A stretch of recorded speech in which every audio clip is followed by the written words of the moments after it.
que chega ao zóio mareja, que peleja de missão, sobre a estola desse homem que clareia nos caminhos a visão.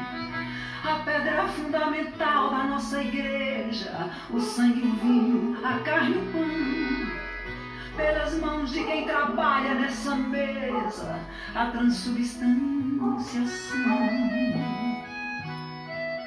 E eu tenho certeza que não há riqueza maior que o amor, que há em toda missa, em cada clamor, que esse homem santo leva a Deus um canto que transforma o coração. Quem busca a esperança no olhar de uma criança, vê que é importante para um país uma igreja santa, e na comunidade onde mora um padre, o povo vive mais feliz.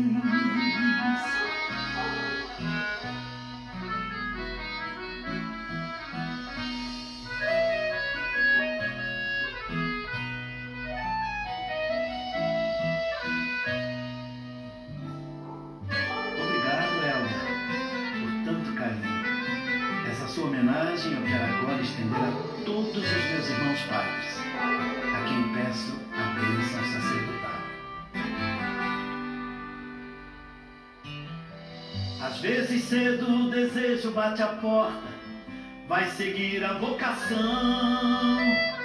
A saudade em seu peito é contratempo, Deus segura em sua mão.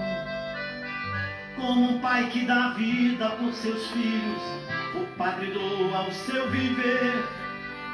Farol que indica o rumo no mundo perdido, quem abre os olhos pode ver.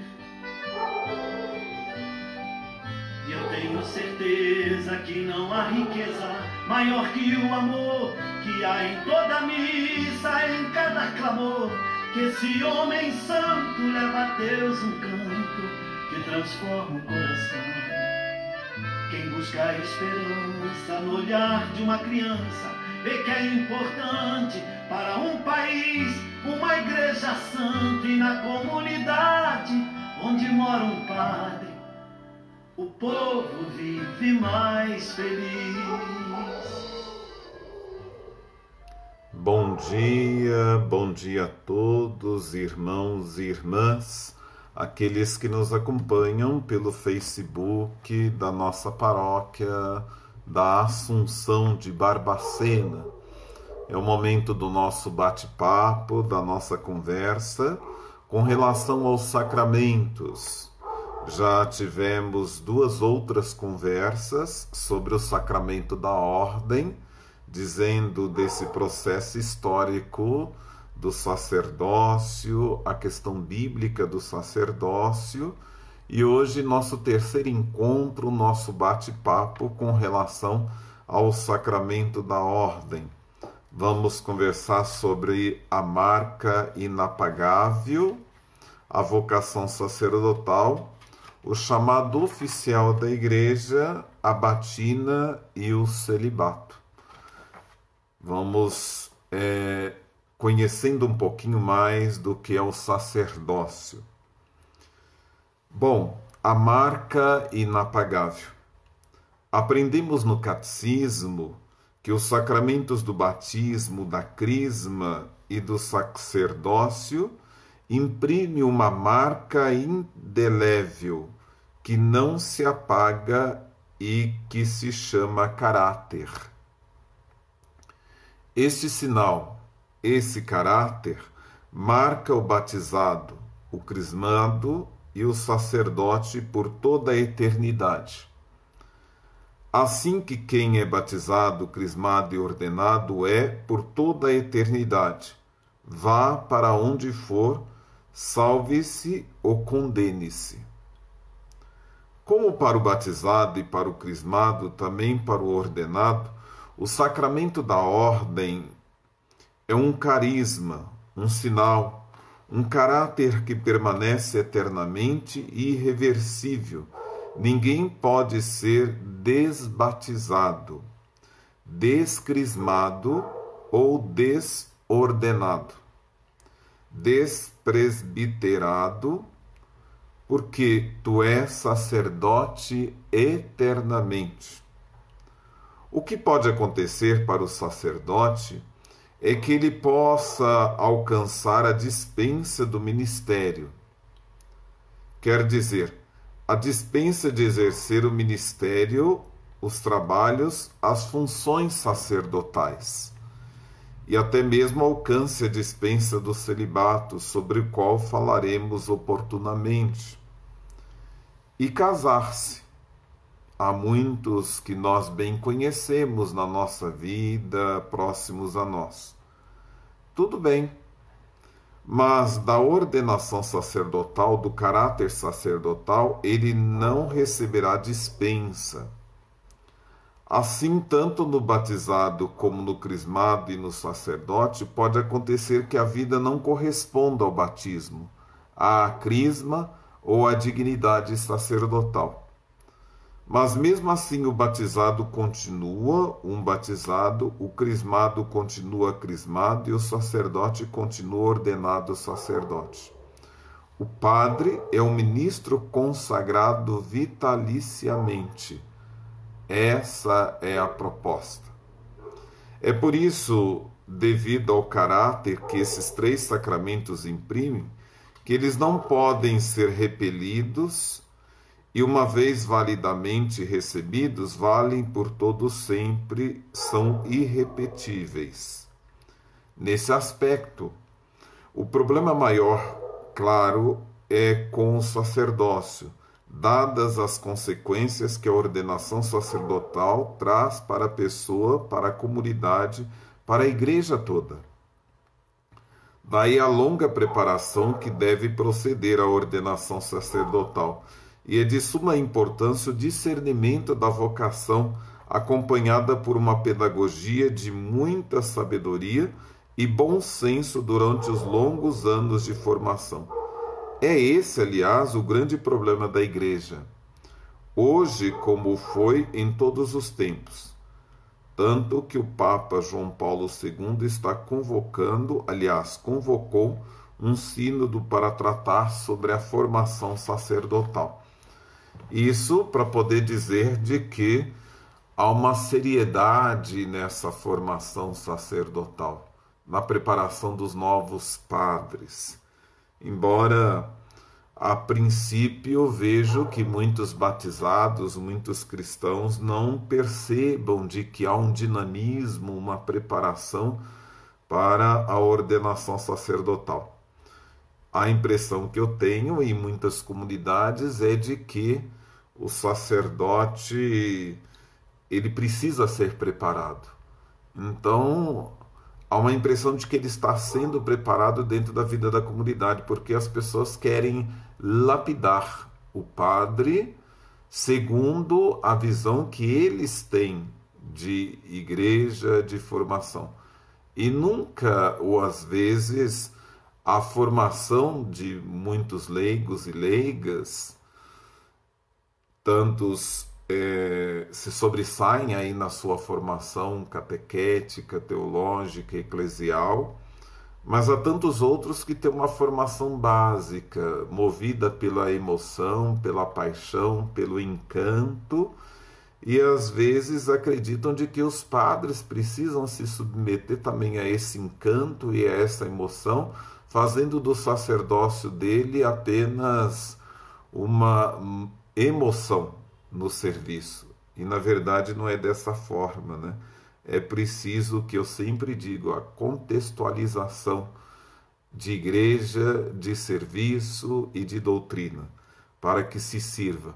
E um padre nunca vai se transformar naquilo que eu quero que ele se transforme para favorecer o meu grupo, a minha pastoral, o meu movimento. Ele tem toda uma formação, todo embasamento teórico, toda uma caminhada que traz mediante a formação que tem. Por isso, a vocação sacerdotal, tratando do sacramento da ordem, vimos até agora a parte mais fundamental doutrinária sobre o sacerdócio. Para um aprofundamento doutrinário, você poderá ler o documento do Vaticano II, Presbyterorum Ordinis, Agora vamos ocupar-nos de alguns aspectos mais práticos e populares sobre o padre. Em primeiro lugar, padre não se improvisa. É necessário que alguém tenha vocação para o sacerdócio. Vocação vem do latim vocare, chamar, vocatio, chamamento. É preciso que o candidato ao sacerdócio seja chamado por Deus e pela Igreja, num sentido genérico. Muito obrigado, Marcos. Muito obrigado. Seja bem-vinda aí. Num sentido genérico. Toda vocação supõe um chamado e que haja condições para seguir a vocação. Como é isso? Como se manifesta a vocação sacerdotal? Em primeiro lugar, através da própria pessoa, através das qualidades exigidas e da vontade livre. Nesse primeiro aspecto, Deus estaria se manifestando à própria pessoa através dessas qualidades. São pré-condições às quais chamaríamos de vocabilidade, isto é, possibilidade de vocação. Nesse caso, o jovem manifesta a inclinação, a vontade de ser padre. Mas isso não basta. Então, normalmente, ele deve passar por alguns testes iniciais e por um teste mais longo, geralmente no seminário. Aí, sob a orientação de pessoas idôneas e com conhecimento da pedagogia na formação sacerdotal, o candidato vai estudando sua vocabilidade. E durante esse período, as qualidades requeridas para o sacerdócio vão se manifestando, ou vai se manifestando sua ausência. Então o candidato acaba sendo aconselhado a desistir, pois faltam-lhe os requisitos indispensáveis: saúde, tanto física quanto psíquica. E aí é onde que eu vejo de que na vida de comunidade, às vezes a pessoa tem a saúde física, mas não tem psíquica. Em muitos movimentos eu falo de que a gente vê essa desestruturação psicológica, né? Como psicólogo eu posso dizer de que me deparo muitas das vezes com pessoas completamente desequilibradas afetivamente, emocionalmente, né? E cria um verdadeiro transtorno, pensando que religiosidade é apenas uma inclinação emocional, e não é isso. É preciso que ele tenha inteligência suficiente para dar conta dos longos estudos, inclinação, gosto, interesse, vontade de dedicar-se ao apostolado, ao ministério e, acima de tudo, resolução sincera e autêntica, eis aí a questão, né? De renunciar a outro estado de vida, matrimônio, família, na Igreja Ocidental, para dedicar-se inteiramente e totalmente à vida sacerdotal e apostólica. Mas é só nisso que consiste a vocação? Observadas as condições acima descritas, já poderia ser ordenado? Não, ainda não. É preciso outras questões. Primeiro, o chamamento oficial da Igreja. A vocação sacerdotal teria então, digamos, dois chamados. O primeiro, como vimos anteriormente, através das possíveis qualidades que chamávamos de vocabilidade. Qualidades essas que seriam estudadas normalmente num período mais ou menos longo no seminário. E a gente fala assim, quando a gente diz longo, varia de cada pessoa, né? Eu entrei com 11 e fui ordenar com 30 e pouco. Então, olha, foi um período não longo, foi extenso. Mas não me arrependo dessa caminhada toda, né? Falo de que isso me ajudou e muito na caminhada. Hoje, graças a esta longa caminhada, assumo a postura que assumo mediante a tantas questões existentes dentro da vida das comunidades e com relação às pastorais. É preciso que se tenha aí essa autenticidade, esse pulso, essa firmeza, até mesmo para conduzir o rebanho, né? Que senão, se assim nós não procedermos, né, a igreja está entregue a essas emoções, a essas paixões desordenadas, né? e que vira, na verdade, um oba-oba de encenações, cenários, mas de pouca vivência. Mas mesmo constatando-se essas qualidades, o candidato seminarista ainda não pode afirmar com certeza que tenha vocação. É necessário que aconteça o chamamento oficial da Igreja, a vocação sacerdotal eclesial confirmada pela Igreja. Um bispo da Igreja deve aceitá-lo para a ordenação sacerdotal. E, claro, o bispo só o aceitará quando os responsáveis pela formação, os que conhecem mais profundamente o candidato, o apresentarem a ele. Se faltar esse chamamento oficial da Igreja, não há vocação sacerdotal. Quantas vezes acontece que o candidato tem uma vontade louca de ser padre, insiste, teima, não desiste, mas os superiores, os responsáveis que os conheceram com mais profundidade, atestam que lhe faltam qualidades indispensáveis, quer físicas, intelectuais, psíquicas ou morais. E que se esses requisitos, ou alguns deles, seria uma imprudência, uma aventura à ordenação sacerdotal. Nesse caso, o rapaz pode desistir e não tem vocação se a Igreja não o chamar oficialmente. Então a gente fala assim, ó, a grande dificuldade que a gente tem hoje é essa aceitação do não. Não só no contexto familiar, mas no contexto religioso também. Nós estamos tão acostumados a criar no sim, né? Tudo muito aberto, tudo muito solto, tudo muito assim, livre, que quando chega alguém dizendo não, a gente se enfurece. Prova do enfurecimento, prova da raiva, prova da resistência que nós criamos, são os ataques que são convertidos, aliás, o comportamento convertidos em ataques. Daí a gente começa a atacar, né? E quando muito, a gente começa a queimar etapas. Olha quantas pessoas que já foram ao seminário, foram dispensadas e que hoje acham que para poder celebrar uma missa, atender uma confissão, basta só colocar uma túnica, se vestir como padre, se sentir como padre e por aí dizendo que é padre e criando uma simulação dos sacramentos. Não são poucas, na nossa realidade a gente vê muitas pessoas desequilibradas, assim como a gente fala que há muitas pessoas desequilibradas porque leram um livro da aparição de Nossa Senhora de Fátima, de Guadalupe, de Nossa Senhora de Lourdes, também estão vendo Nossa Senhora em todos os cantos. Há um desequilíbrio, são pessoas que não aceitam a realidade do concreto, né?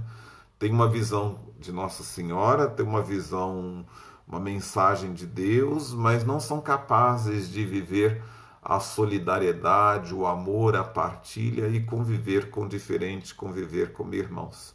E acima de tudo, Jesus constantemente vem dizendo sobre o amor. Então é preciso que haja essa linha de equilíbrio, né? Embora nós não vamos encontrar ninguém perfeito, mas um pouco de equilíbrio é necessário que exista dentro da caminhada. Por isso, a vocação sacerdotal é uma vocação de compromisso com a fé acima de tudo. Fé tanto na linha vertical, vocês lembram que nós já falamos sobre isso, com o transcendental, como na horizontal, com os filhos de Deus, com o plano total de Deus. Daí que tanto no período da formação, como durante a própria vida sacerdotal, torna-se indispensável uma autêntica e perseverante vida de oração. Então, é interessante que se pense com relação a isso. Mas aí vem duas questões que acredito que talvez vocês tenham se perguntado. Você já reparou qual é o prato cheio e a sobremesa que em geral aparece nesses programas de TV e também nos meios de comunicação, quando o assunto é o padre, a vocação, batina e celibato? Pois falaremos agora da batina. Olha, minha irmã aí, muito obrigado. Deus nos abençoe na nossa caminhada, né, nesses 53 anos. Essa é minha irmã mais velha, dando os parabéns. Nesses programas, quando o assunto é padre, dá-se quase o mesmo que em programas maçantes e irritantes sobre o aborto. Nunca se faz à apresentadora nem à nobre deputada a pergunta fundamental: é lícito ou não matar um ser humano inocente e indefeso? Assim, a pergunta fundamental: o que, quem o padre representa biblicamente e teologicamente? Como? Bem, mas deixemos de lado o programa de TV. Quanto à batina, ao hábito, é uma questão disciplinar de secundaríssima linha, face às momentosas questões e problemas que preocupam a Igreja hoje. O hábito religioso tem um valor relativo maior ou menor dependendo do tempo e da cultura, dos costumes de um povo. Dou um exemplo. Faz alguns anos eu conversava, daí o autor nos fala, com um padre irlandês, na Irlanda mesmo, onde o catolicismo é tão vivo e os sacerdotes tão respeitados. Não falo da Irlanda do Norte, bem entendido. Lá na Irlanda os padres andam sem a batina. Eu disse ao mesmo confrade redentorista que eu estranhava como juntamente na Irlanda, um país tão tradicionalmente católico, os padres não andavam na rua com a batina.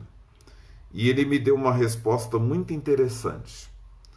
Olha, na Irlanda um padre sair à rua de batina seria o mesmo que você aqui no Brasil sair à rua paramentado como quando você celebra a missa.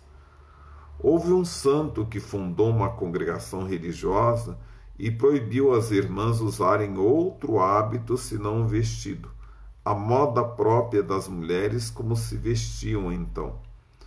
Hoje aquela veste virou o hábito, a batina dessas irmãs. Aí de nós tentar mandá-las vestirem o que as mulheres estão usando hoje. Deu para entender? Há circunstâncias em que a batina até ajuda, mas concluamos que o hábito principal do padre, do religioso, é o testemunho de sua vida. Outro dia ouvi a resposta jocosa que um padre muito brincalhão deu à pergunta acima que lhe fizera uma moça: por que não é da sua conta? Por que padre não casa? Ainda bem que o padre e a moça estavam bem-humorados. Claro que a pergunta tem razão de ser, e o celibato do padre certamente é uma interrogação para muita gente. O celibato, antes de tudo, não é um dogma, uma exigência doutrinária teológica da Igreja, embora uma disciplina estabelecida, né? É simplesmente uma medida disciplinar. Até o século IV, o celibato era opcional. Do século IV até hoje, na Igreja Ocidental, o celibato é de prescrição para os sacerdotes do rito latino. No começo não era assim. Eram ordenadas também pessoas casadas. São Pedro era casado, tinha sogra. O celibato trouxe problemas. Claro, como também livrou o celibatário de outros problemas. Na Igreja Oriental, antes da ordenação sacerdotal, o seminarista pode escolher ser padre casado ou não. Escolher antes, não depois. O celibato hoje e sempre, quando livremente aceito por quem se ordena sacerdote, deve ser visto e vivido na dimensão dos conselhos evangélicos, como a pobreza e a obediência. Sem essa visão de fé, será quase um desastre, um jugo, uma repulsa desconcertante e descontentamento, levando até uma vida dupla. A posição da Igreja Ocidental hoje ainda é pela conservação do celibato. Mas nada impede que amanhã ela mude de posição. não vendo mais a disponibilidade oferecida pelo celibato como uma grande vantagem. Não é pecado nenhum pesar no dia em que tantos irmãos nossos casados, tantos líderes de movimentos, de comunidades, puderem ser ordenados sacerdotes. Padres casados, por exemplo, entre as diversas classes profissionais ou em cada bairro, nos grandes prédios de centenas de apartamentos. Está lá naquelas comunidades um sacerdote vivendo com sua família e podendo atender aquela gente com o ministério sacerdotal. Por que não? Outro pensamento que não seria pecado pensar na volta ao ministério sacerdotal de tantos colegas nossos que, com a devida licença, deixaram o ministério, estão casados, mas desejariam voltar a exercê-lo. Bem, o assunto parece interessante, por isso continuará. Então, é bom a gente pensar, olha, com o tempo, eu acredito de que isso vai vir à tona, essa discussão, né? Com a falta de muitas vocações, como o sínodo da Amazonas já discutia, né, entre o sacerdócio dos homens casados, uma vez que está faltando vocações, né? É possível que isso volte à tona e se discuta, né? Não estou dizendo de que eu concordo, eu discordo. Não sou eu que vou concordar ou discordar, até porque eu não sou aquele que vai estabelecer a disciplina da igreja, né? Estou dizendo de que é possível que esses assuntos venham à tona daqui mais algum tempo, quando a gente se deparar diante de comunidades sem padres, sem pastores, né? Por isso a igreja tem sua caminhada, ela não tem pressa, sabe que tudo chegará ao seu tempo. Inclusive, cada papa tem uma missão especial a cumprir dentro do tempo e das circunstâncias em que o Espírito Santo o elegeu. Por isso, nosso respeito, nosso reconhecimento, né? A gente fala assim, olha, o Bento XVI esteve aí à frente da igreja até o dia que ele, por livre vontade, diz assim, olha, renuncio. E a igreja quis que viesse o Papa Francisco, muito amado, muito querido, com seu dinamismo, com a sua alegria, com o seu entrosamento com o povo. Embora eu falasse assim, olha, não se sabe, né, o que a gente espera de um líder religioso. Se o padre é muito feliz, está extrapolando. Se é muito fechado, nossa, esse padre não se coloca no meio do povo. Se comunica muito, é um falador. Se fala pouco, esse homem fica de cara amarrada. Então, vai agradar os outros, né? Não tem como. Eu digo assim de que, olha, eu tenho muita estima, respeito, obediência e consideração ao Papa Bento XVI no seu pontificado, bem como reconhecimento, consideração e alegria de ver o ministério pontificado de Francisco. Assim como, a nível da nossa arquidiocese, me alegro muito com o estilo de Dom Luciano, com seu pastoreio, foi o bispo que me ordenou. Depois Dom Geraldo, com a sua paciência, com a sua tranquilidade na administração da arquidiocese. E hoje, Dom Ayrton aí com seu dinamismo, com a sua administração, com seu pastoreio, né? Eu falo assim, olha, estou aberto a acolher essa diversidade que demonstra a riqueza de Deus em enviar pastores tão diferentes para nos conduzir, para nos guiar. O nosso grande Papa, e que passou, o querido João Paulo II, teve o carisma especial, a grande e importante missão de alegrar a vertical da fé, na dimensão social do homem. Haja vista principalmente os dois documentos sobre a justiça e a dimensão social. Outro Papa virá oportunamente para resolver também essa questão interna do celibato. E aí nós dizemos de que veio Bento XVI, depois veio o Francisco, e interessantíssimo aquele discurso à Cúria Romana, quando ele fala assim, olha, a Cúria Romana está formada por muitas pessoas doentes no poder, né? Com bipolaridade, com transtornos psicóticos, paranoias e tantos outros males, né? E vejo que na vida de comunidade também não há diferença, né? Há muitas pessoas doentes, né? Doentes no poder, doentes no enxergar, doentes no perceber. Fala-se tanto em seguir nosso Senhor Jesus Cristo, mas não segue aqueles que são os pastores da igreja. Claro que mesmo acontecendo o dia a liberação do celibato, como o nosso caso aqui, a nossa discussão, ficará sempre a livre opção para ele. Isto acontecerá, por exemplo, para quem quiser, além do sacerdócio, abraçar a vida religiosa.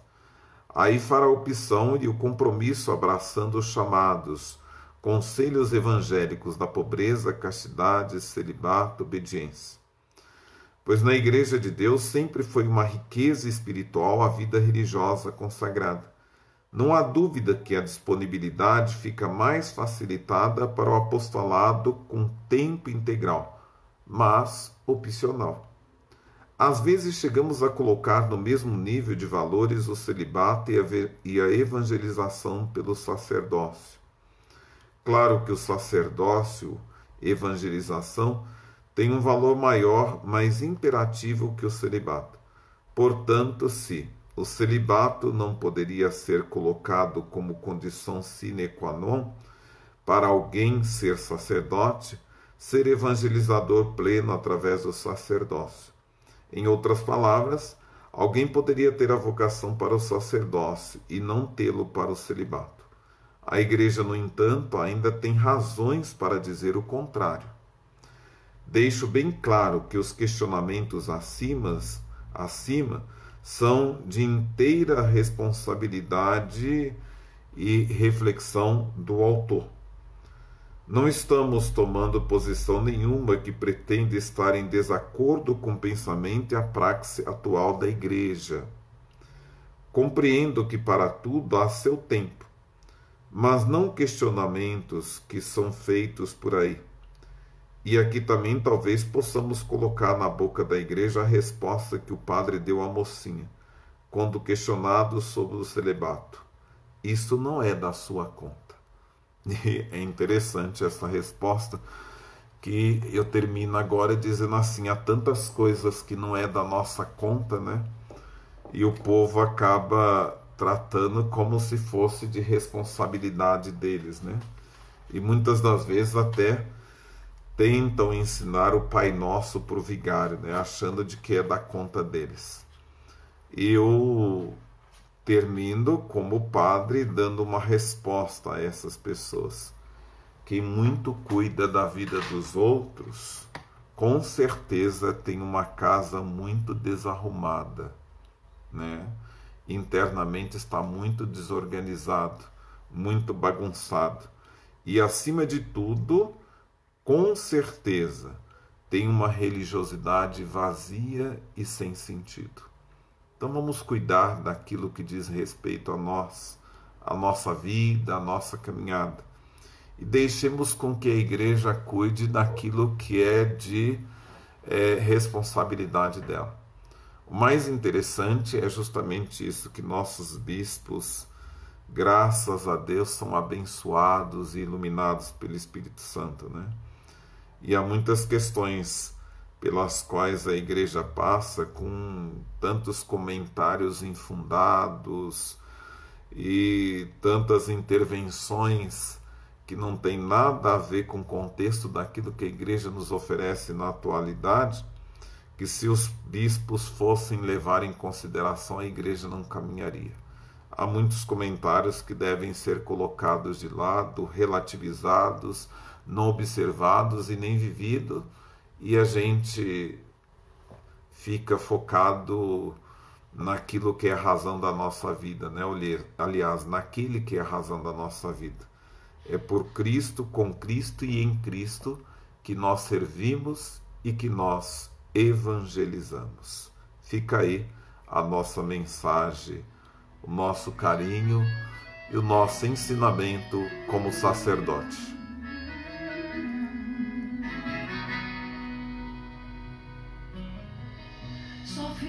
oração que chega, o zóio mareja, que peleja de missão, sobre a estola desse homem que clareia nos caminhos a visão.